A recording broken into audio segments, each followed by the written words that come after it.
Cœur à cœur, une émission proposée par l'association Jardiniers du Bonheur. Un moment de joie, un instant de partage, un échange de qualité pour consolider notre foi tous ensemble dans la bonne humeur et sur Zouk TV.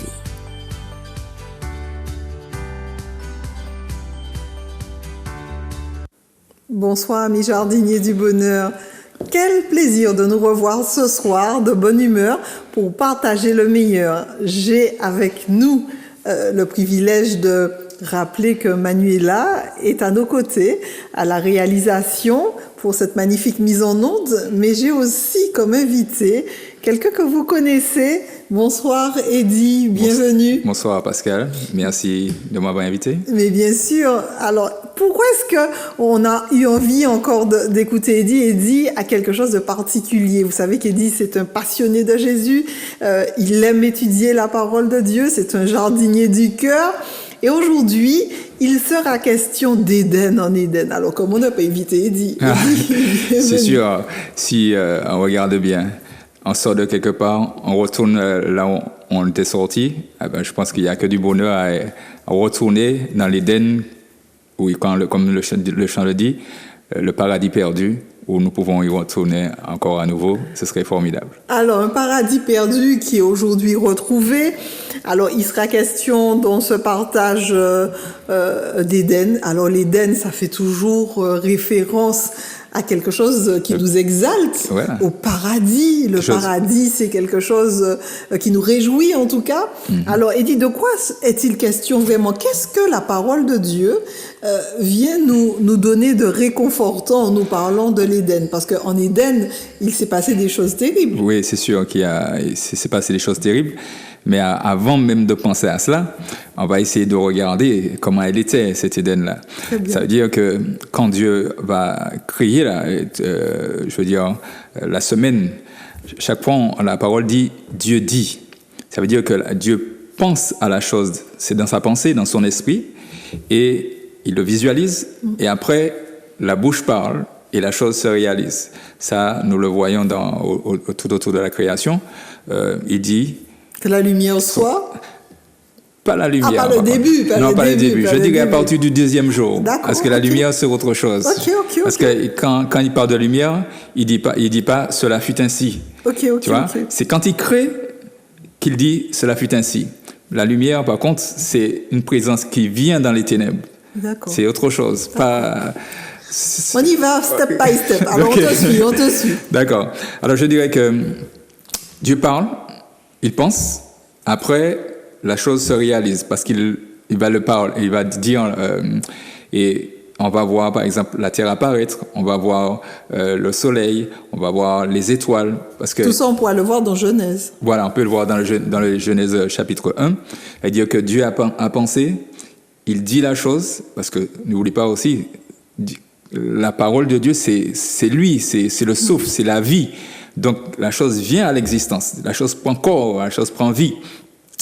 Mais tu sais, quand tu regardes après, deuxième jour, quatrième jour, cinquième, sixième jour, on arrive au sixième jour, puisque chaque fois il dit « et cela fut ainsi ». Mais au sixième jour, il y a quelque chose qui va se passer qui sera différent. C'est que Dieu pense, mais non seulement il va penser, mais aussi son cœur va penser. Son cœur va agir, en fait. Et non seulement son cœur va agir, il va descendre cette fois-ci. Autant je dirais qu'il était suspendu dans les airs et qu'il parlait et la chose arrive, il dit la chose arrive, cela fut ainsi.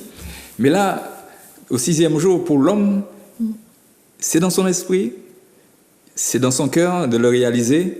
Et là, il va s'approcher, il va descendre sur la terre, il va mettre sa main. Il va façonner.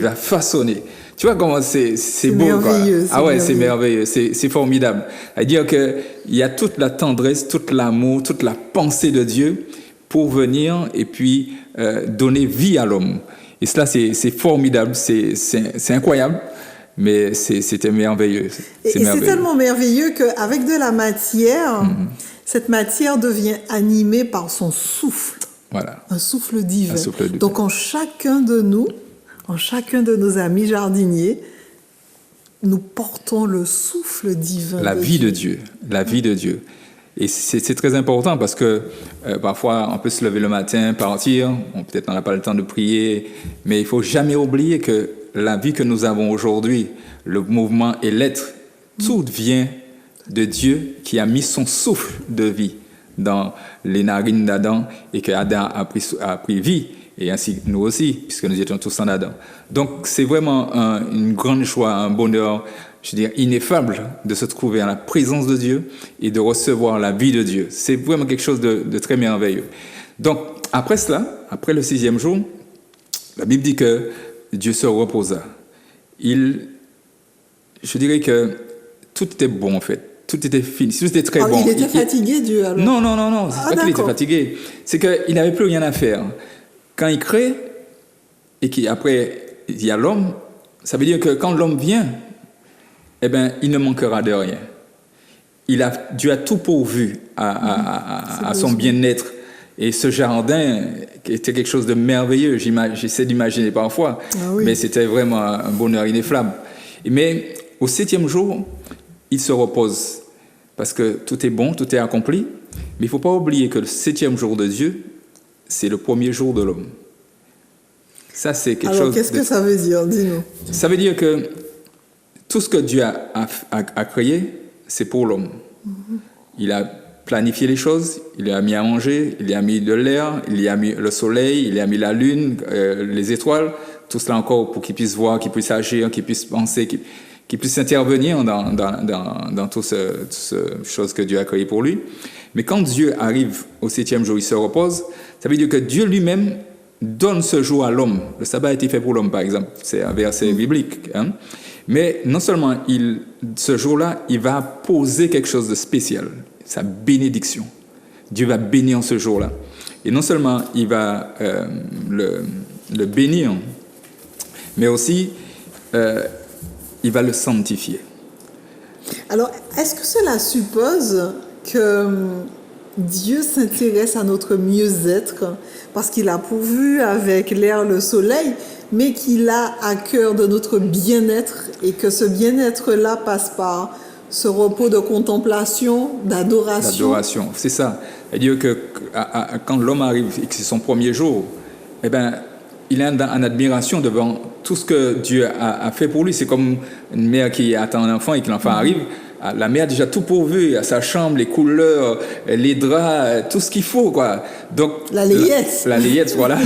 Et donc, finalement, cet enfant, Adam, eh ben, il se réjouit. Il se réjouit, mais de la présence de Dieu lui-même. Il est en admiration. Il veut lui dire merci. Donc, il le glorifie parce que Dieu a tout pensé pour lui. Et aujourd'hui, il ne fait que bénéficier de cela. C'est pour ça que ce jour est spécial, parce que c'est l'homme qui rencontre son Dieu, son Créateur, son Bienfaiteur, celui qui a pourvu à tous ses besoins. Et c'est important. Là, je dirais que c'était l'Éden, mais cet Éden-là, tu sais bien... Nous le savons tous. Nous l'avons perdu. Ça, là, c'est arrivé quand Adam, lui, et Ève ont rejeté la dépendance de Dieu. Parce que Dieu avait tout pourvu, donc ils dépendaient de Dieu, de ce que Dieu avait mis pour eux. Mais là, quelqu'un leur propose d'être un autre programme. Un autre programme, et de faire par eux-mêmes, de répondre à leurs propres besoins. Et cela, c'est dommage. Bon, aujourd'hui, on est là, bon, ça fait partie du plan. Ça fait la vie, mais je veux dire par là que on a perdu cette beauté, comme on l'a dit, ce paradis perdu. C'est quelque chose de un peu triste, très triste même, tu vois. C'est violent parce que quelque part, après tout ce qui va se passer, montre bien que, eh ben, il y a une dégradation de tout ce que Dieu avait créé, de tout ce que Dieu nous avait donné comme bien-être. Là, l'homme sera obligé de suer pour avoir quelque chose. Il sera obligé de se battre pour pouvoir faire face. Et ça va jusqu'à ce qu'il rentre dans la terre d'où il a été tiré. Et c'est vraiment dommage. Ça génère du stress aussi, de toutes sortes de ce qu'on nous connaissons aujourd'hui. Oui, et chaque c'est fois ça. qu'on ne dépend plus de Dieu, qu'est-ce qui se passe? Eh bien, chacun cherche son intérêt. La charité bien ordonnée commence par soi-même. Ça, Donc- c'est pas biblique, ça. non, non, c'est pas biblique. Je veux dire par là que le moi prend le dessus. D'accord. On a mis Dieu de côté et c'est se satisfaire C'est soi-même. l'ego. Tu vois, c'est l'égoïsme. C'est ça le problème, l'origine même du péché. C'est le moi qui veut surpasser et qui met Dieu de côté pour chercher son propre intérêt. Adam, Dieu lui avait donné une femme, mais quand le problème s'est posé, il a dit ah, c'est ok, ben moi, quoi. Tu vois, donc il commence à accuser. Alors que c'était pour lui, c'était os de mes os, chair de ma chair. Tu vois, donc on cherche à se protéger. La femme cherche à se protéger. Eh ben, il va dire accuser le serpent. Bon, Dieu ne va pas demander au serpent. Vous voyez, Oui, mais Dieu ça n'a va. pas affaire au serpent. Voilà, il n'y a pas affaire au serpent. Mais je veux dire par là que quand le moi prend le dessus, eh ben, on met Dieu de côté. Mais le problème, c'est que ce qu'on va produire, c'est pas la beauté, c'est pas On les parle à choses la merveilleuses. dérive. On parle à la dérive. Aujourd'hui, qu'on a regardé, non seulement c'est le pire des choses, c'est la mort, mais c'est le désordre, c'est le chaos, c'est le chômage, c'est l'insécurité. Par exemple, avec le coronavirus, certaines personnes ne savent plus où mettre la tête. Et bon, aujourd'hui, on ne parle pas de suicide, mais il y en a sûrement qui ne peuvent plus. Et il y a des gens qui se retrouvent à la rue. On ne peut pas occulter ce qui existe. Voilà. Vraiment, c'est le paradis encore qui a été perdu. Mais qu'est-ce qu'il nous propose alors Dieu face à... Est-ce qu'il est désorienté face à ça ou est-ce qu'il a un plan de restauration? Est-ce qu'il y a quelque chose qui est mis en place ou est-ce qu'il se dit zut, j'avais pas prévu ça moi? Non, Dieu est trop bon. On ne surprend jamais On ne Dieu. jamais surprend Dieu. Dieu, il est omniscient, il est omniprésent, il sait tout, il voit tout. Et en fait, le péché ne l'a pas surpris en fait. Quand tu regardes dans le livre, par exemple, de Éphésiens chapitre 1, il est dit que, par exemple, au verset 4, 3 et 4, ou donc je vais dire plutôt 4 et 5, il dit qu'en lui, Dieu nous a élus avant la fondation du monde. Ça veut dire que même cette création qu'on vient de voir au début, avant qu'elle arrive à l'existence, Dieu avait déjà prévu que nous soyons, comment il est dit? Soyons saints et irrépréhensibles devant sa face. Que nous soyons ayant prédestinés dans son amour à être des enfants d'adoption. Voilà.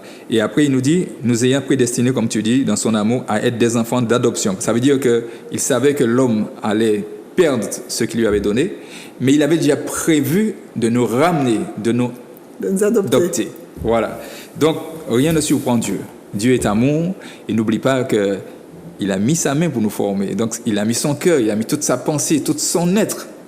Et ça devrait valoriser ceux et celles qui sont dans des doutes permanents, oui, à se dire je ne suis pas jolie, mais on vient de la pensée de Dieu, on a été choisi, désiré, aimé. Et c'est formidable. Et Dieu ne nous a pas abandonnés parce que nous sommes détournés de lui. On a dit à Dieu, je ne veux pas de toi, mais nous, on s'est détournés, mais lui, il ne s'est pas détourné de nous. On voit bien qu'il a toujours un projet pour chacun de nous. Il veut que nous soyons saints et irréprochables. Ça veut dire qu'il veut que nous soyons en sa présence. Comme il est saint, comme il est irréprochable, que nous le soyons aussi. Et sachant que l'homme allait chuter, il avait dit à Jésus, on sait que ça va arriver, donc tu seras, je dirais, l'auteur du salut, tu iras vers l'homme, tu descendras, tu vas le chercher pour le ramener dans le paradis qui est perdu. Donc finalement, on était là, en Éden, on l'a perdu, mais le plan et le projet de Dieu pour chaque personne vivant sur cette terre, c'est qu'ils se sentent appelés. C'est pour cela que quand nous lisons le livre de Matthieu, chapitre 11, il dit « Venez à moi, vous tous », alors au verset 28 à 30, fatigués. Voilà. « Venez à moi, vous tous qui êtes fatigués et chargés, et je vous donnerai du repos. Prenez mon joug sur vous et recevez mes instructions, car je suis doux et humble de cœur, et vous trouverez du repos pour vos âmes. » Du repos, on en a besoin. Ah oui, mais pas parce simplement. que cette charge émotionnelle, cette charge, quand on s'éloigne de Dieu, effectivement, tu as parlé tout à l'heure de dépendance à lui. quand on ne dépend plus de celui qui est l'auteur de la peux- vie, eh ben, on est en proie à toutes sortes de... Et on voit bien à la création, Dieu avait pourvu à tous nos besoins. Et ça, c'est important. Parce qu'aujourd'hui, qu'est-ce qu'on cherche? On cherche à une protection sociale, on cherche financièrement une protection financière, et finalement, avec la crise, là, on se rend compte que tout est en train de nous glisser entre les mains. Exact. Et finalement, on panique, on ne sait plus quoi faire, on se tourne vers d'autres personnes. Il y a des gens qui se tournent vers l'État parce qu'il y a des aides. Il y a d'autres personnes qui se tournent vers des associations parce qu'il y a aussi des aides. Mais est-ce que c'est suffisant? Non. Alors, qu'est-ce que tu proposes? Ah, moi, je vous propose de revenir dans le paradis perdu. Et c'est Dieu qui nous y amène. Parce que si je reviens à la création, le sixième jour, il crée l'homme. D'accord? Donc, il lui a donné la vie pour qu'il puisse vivre éternellement en sa présence. Mais ce jour-là, pas ce jour-là, après, l'homme va chuter, il va désobéir, donc il va perdre Ces privilèges. ce privilège-là. Et comment Dieu va nous le donner? Quand Jésus dit « Venez à moi », tu te rappelles qu'est-ce qui s'est passé ce même jour, sixième jour? Vas-y. Eh bien, Jésus sur la croix, c'est une invitation à venir et à recevoir le salut. Le larron sur la croix, le larron qui était avec les deux, il y avait deux larrons, mais ce jour-là, il y en avait un qui disait mais souviens-toi de moi. Donc, ça veut dire que Dieu était en train d'offrir le salut à l'humanité. La délivrance. À la délivrance. Mais l'espérance de se retrouver dans ce paradis, dans cet Éden qu'on a perdu. Et donc, à travers sa mort, Dieu nous invite à revenir à lui, à accepter son salut pour que nous soyons sauvés. C'est par grâce que vous êtes sauvés. Vous voyez? Par le moyen de la foi qui est dans la croix. Parce que c'est dans la croix qu'est le salut. C'est la puissance de Dieu. Quand Paul dit la croix, c'est la puissance de Dieu. Et cette puissance, c'est là où Dieu s'est manifesté pour nous racheter, pour nous ramener vers lui, pour que nous soyons à nouveau ses enfants. Mais plus encore, la Bible dit que nous serons des co-héritiers avec le Christ. Ça, c'est merveilleux, que nous serons les héritiers, mais que nous sommes aussi sacerdoce royal, une nation sainte, un peuple acquis et à un prix très cher. La croix, c'est ce que... En fait, Dieu avait mis sa main, il avait mis son cœur, il avait mis sa pensée quand il avait créé l'homme. Mais à la croix, Dieu s'est donné. Plus que sa pensée, plus que son cœur, plus que sa main, il s'est donné tout entier pour nous réconcilier avec lui. La Bible dit que Dieu était en Christ réconciliant le monde avec lui-même. Ce sont des paroles très fortes. Et quand nous, chacun de nous qui regardons, nous pensons à cela, eh bien nous devons nous tourner vers Dieu parce que Dieu nous aime. Dieu ne veut qu'aucun ne périsse, mais que tous parviennent à la repentance et qu'ils soient sauvés. Donc, cet appel à venir le sixième jour, mourir avec le Christ, de se reposer, ça veut dire d'espérer dans le salut que Dieu nous donne.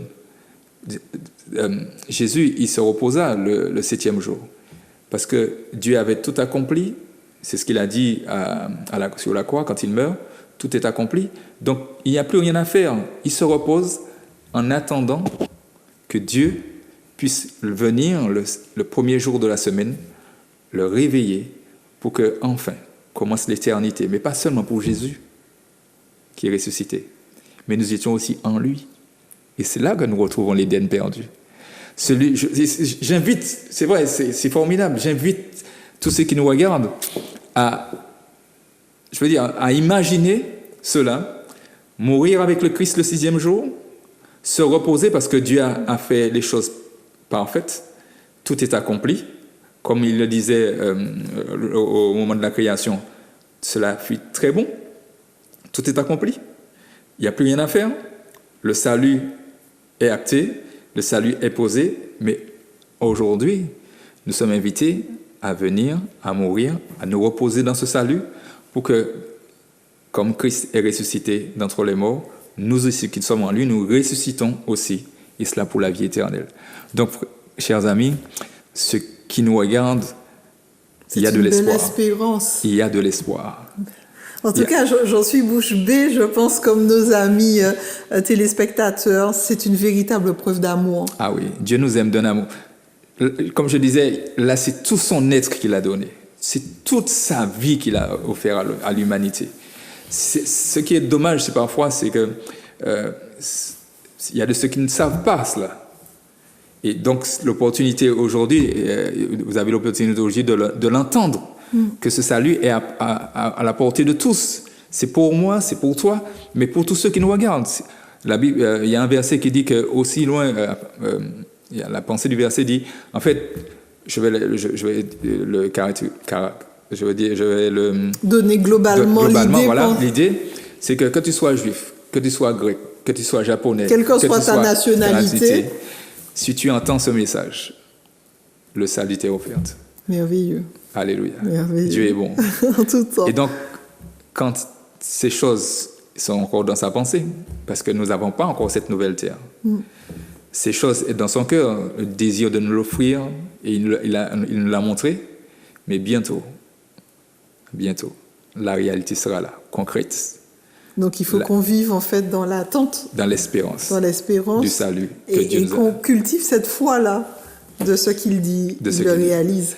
Avoir la foi que ce que Dieu a fait était très bon. Ce qu'il a fait en Jésus-Christ est merveilleux. Tout est accompli. C'est très bon. Donc simplement, ayons foi en ce que Dieu dit. Dieu a dit, il a pensé, la chose est arrivée. Donc, aujourd'hui, Dieu nous invite à croire en lui, à avoir foi en lui, à avoir foi en son Fils. C'est lui que Dieu a désigné. C'est en lui, c'est pas en lui, c'est pour lui, c'est en son bien-aimé. Quand on lit le chapitre d'Éphésiens 1, on voit bien que c'est en lui, par Jésus-Christ, en son bien-aimé. Le salut est là. Il suffit de le saisir. Et le saisir, c'est saisir Christ. En tout cas, merci Eddy pour cette magnifique espérance. Je suis sûre que nos amis jardiniers ont pris bonne note de cet Éden perdu, de cet Éden retrouvé, parce que il l'a apporté de main. Et cette merveilleuse invitation de se reposer en Christ, de se reposer en lui. Il nous fait cette invitation dans Matthieu 11:28. Venez à moi, vous tous qui êtes fatigués, chargés. On a besoin de retrouver cette paix, ce repos, pour être en adoration, contemplation de tout ce qu'il a fait pour nous, tout ce qu'il nous a offert. Merci pour cette douce espérance. Alors je voulais juste dire que l'éternité, c'est pas simplement quand Jésus reviendra. L'éternité, c'est aujourd'hui. Car celui qui a le Fils a la vie. Amen. Je dirais amen à cela, vous aussi, je suis sûre. Donc, abreuvons-nous de cette parole, remplissons-nous de cette restauration du corps, de l'être tout entier qu'il veut nous offrir. Merci Eddy pour ce merveilleux et doux message de restauration. Merci à vous, chers amis jardiniers. J'espère que vos cœurs ont été arrosés et je crois que Manuela et que de nous toute tous, la plénitude de Dieu, en tout cas. De toute la plénitude. Alors, on aura encore à revoir Eddy pour de beaux partages comme ça. Recevez en tout cas ce message de réconfort et de réjouissance. À très bientôt dans un prochain Cœur à Cœur. Chimé la vie, chimé la paix, chimé l'espoir, chimé la santé, chimé la joie et puis bonheur, qu'a passé aussi Pati chimé jardin bonnet. Adam bel ti jardin ta là, zie ka ouvert les belles nati. Zore ka ton zoezo chanti, di la main ka meyen et puis douce, feuille et puis fleur toute qualité coulée. En fond donc jardin bonnet maman, vini goûter. Vini gade, vini goûter, vini manier, vini porter kachilation la vie, vini trouver chimé la paix, vini trouver chimé bonnet.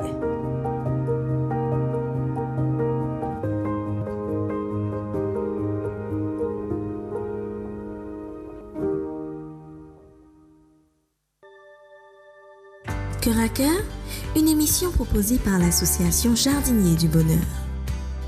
Un moment de joie, un instant de partage, un échange de qualité pour consolider notre foi tous ensemble dans la bonne humeur et sur Zouk TV.